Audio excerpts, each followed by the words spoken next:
Hey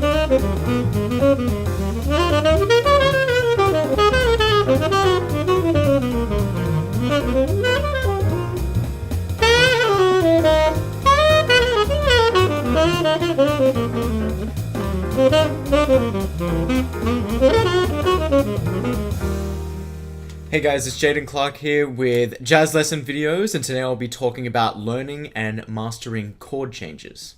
The fundamental goal of any improvising jazz musician should be to play in a way that's melodic over a set of chord changes, and that is much easier said than done.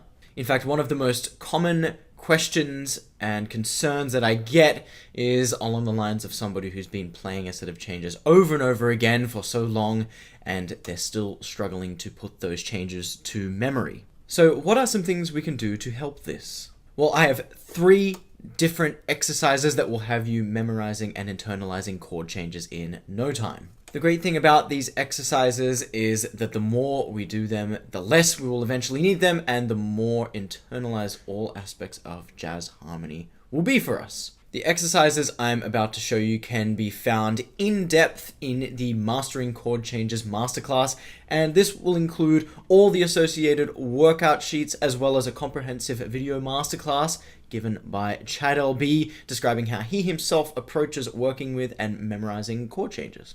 To download this masterclass along with video, exercise sheets, audio recordings, and more, click the link below. First up, we are going to combine a bit of music theory as well as a bit of ear training and go over a few common harmonic devices in depth. This will give you an idea of how to break down jazz standards into smaller chunks in order to memorize them much more effectively using common chord progressions. If we are able to identify these harmonic devices on their own, it is much easier to piece together tunes using these harmonic devices. So with that, let's dive into some harmonic device identification.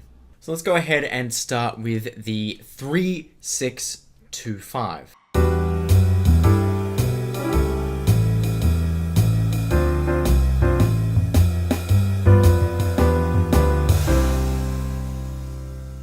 So you can actually hear this harmonic device in pretty much every standard. And of course, the standard that I like to look at, in fact, it's a standard that has pretty much all common harmonic devices that we would need to know as a jazz musician, we can look at is There'll Never Be Another You. And of course, you can find this in the last 4 bars. Another common song form that utilizes the 3-6-2-5 is, of course, the rhythm changes. And this utilizes it in a looping fashion in those first 4 bars of the A section.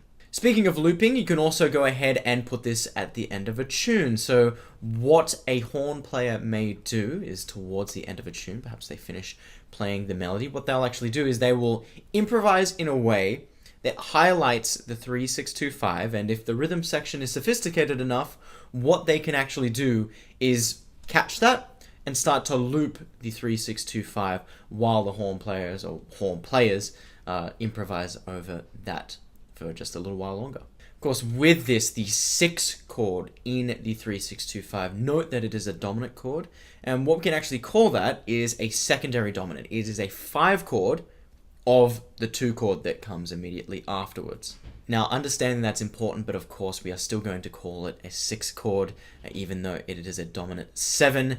Of course, in a 3-6-2-5, all that motion generally wants to lead to the 1 chord, and that's why when put at the end of most tunes, a 1 chord generally does follow that 3-6-2-5, doesn't always loop.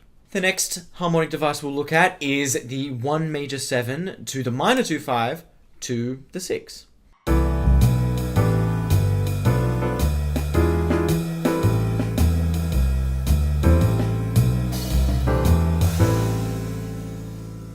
So of course we can use There'll Never Be Another You as our perfect example here. Once again, of course, featuring this particular harmonic device. You might also hear this in Confirmation and the Bird Blues, for example. So I've actually mentioned before in videos at how the resolution to the 6 gives the harmony a sense of inward motion, right? It just kind of goes from this happy, bright 1 major 7, and you get a little bit of tension by resolving to that 6 minor chord. Now this tension, of course, is useful because you actually don't have to move that far outside of the home key in order to get there.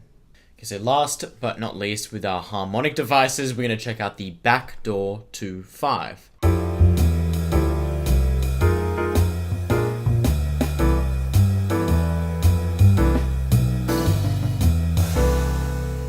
Of course, once again, we also hear this in There'll Never Be Another You, our perfect example. And of course, it's also heavily featured in Charlie Parker's Yardbird Suite. So where the name backdoor comes from, now the reason it has that name is because the dominant chord, the backdoor dominant chord, right? It is leading up and by whole step to the 1 chord, rather than down from its original 5 chord. Of course, that 5 chord doesn't always have to, the root note of the 5 chord at least doesn't always have to lead down, but generally we associate with that motion leading downwards, whereas the backdoor 2-5 leads up and by whole step. And so in other words, we are thinking of that as coming through the back door, so to speak. Now another easy way to actually put this together, and this goes for the backdoor 2 chord as well, is just simply thinking of the chords being a minor third up from where they would usually be. So for example, so take your 2-5-1 in C major 7. Take your 2 chord, that is going to be D minor 7. If you go ahead and take that a minor third up, you have your F minor 7, your backdoor 2 chord. Then of course, take your original 5 chord. It's going to be your G7, go a minor third up. There is your B flat 7, of course, leading nice upwards and by whole step to the C major 7 chord. So it's another perfectly good way to derive that backdoor 2-5. Now, players will often use this as a substitution. When they have a regular 2-5, they can go ahead and superimpose, right? Or play the backdoor 2-5 instead of the original 2-5. Now, whether it's a player improvising or whether it's the device written in the tune, like it is in Yardbird Suite, this creates a feeling of surprise, generally, when it resolves to that 1 chord. So notice how we are already able to piece together parts of There'll Never Be Another You with those 3 harmonic devices alone. Now that we've broken down and identified these 3 devices in depth, let's take a look at a few exercises that we can do to help ingrain them into both our ears and our vocabulary. This exercise is called root rhythms. Sometimes memorizing root movement in a chord progression is all the information we need to go ahead and put the rest of the progression together. For example, take the following root movement of D, G, and C. So think about where that root movement may come from. So to me, that would probably be a 2-5-1 in C. And so therefore, I can pretty safely assume that the D is going to be a D minor 7. The G is going to be a G7, and the C is going to be a C major 7. So with root rhythms, we want to go ahead and play these root notes and jam a little bit with different rhythms. In fact, here is an example of a cool root rhythm being used over that exact 2-5-1.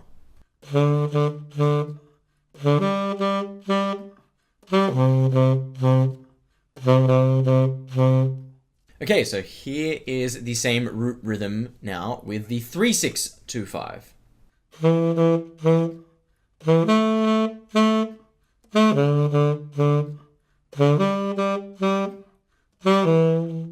Let's go ahead and listen to the same exercise be played with a shorter harmonic rhythm. So 2 chords per bar instead of 1.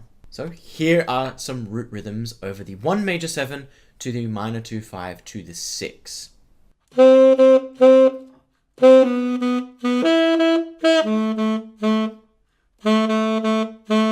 We should feel free to be as creative as we want with these root rhythms, and the more that we do this, the quicker we'll be able to remember these chord progressions. The Mastering Chord Changes Masterclass features root rhythms on all common harmonic devices, so it's a perfect way to get started.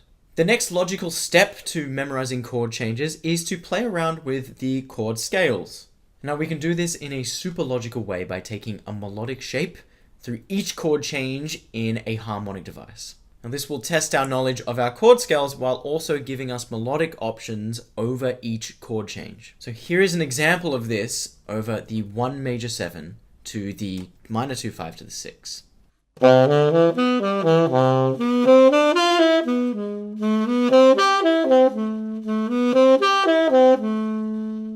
Okay, so notice in this first shape, we have, in the first chord, we got 1, 2, 3, 7, followed by the 5th, the 3rd, and then the root. Now, of course, we're continuing the shape, so we have that measure there, right? The second measure where you have the minor 2, 5. Of course, we got a shortened harmonic rhythm, so we've got 2 chords in that measure.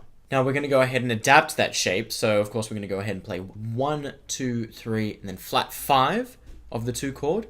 And then we're going to go ahead and play the root, the 5th, and then the 3rd of the 5 chord, right? So the scale degrees are not matching up exactly with the previous measure, but you can still see that the shape is still the same. We still have the same melodic contour. Of course, we can then return to the exact same scale degrees in the last 2 measures when we resolve to the 6. So here is an example of a different melodic shape over the backdoor 2-5-1.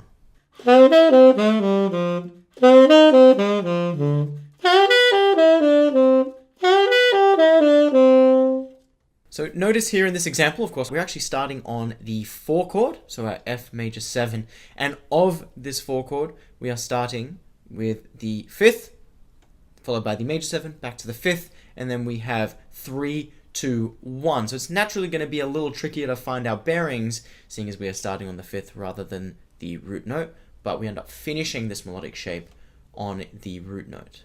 This then, of course, moves into the backdoor 2-5, so our F minor 7, B flat 7. So over the F minor 7, we have the same thing, right? We start on the 5th, move up to the flat 7, then 5, then flat 3, and then over that 5 chord, we have the 5 and then the 3. So again, just like our previous example, we are simply trying to continue that melodic shape, have the same melodic contour. So the scale degrees are not always going to match, especially when we have a different harmonic rhythm in a measure. And of course, once we resolve to that C major 7, we have the exact same scale degrees. We have our 5, major 7, 5, and then 3, 2, 1. By combining fundamental harmonic analysis, root rhythm exercises, and melodic shape exercises, we have the perfect formula for memorizing chord changes and harmonic devices quickly and effectively. By doing this, we'll be able to quickly piece together tunes that we are learning by putting together all its harmonic devices like a puzzle. To take a deep dive into all these exercises and much more with Chad LB, feel free to click the link below to download the Mastering Chord Changes Masterclass. Remember, click the like, the subscribe, and the bell button so you can always be notified when we upload next, and do let us know if there's anything in particular you would like to see from us next. Thanks for watching, and I'll see you next time.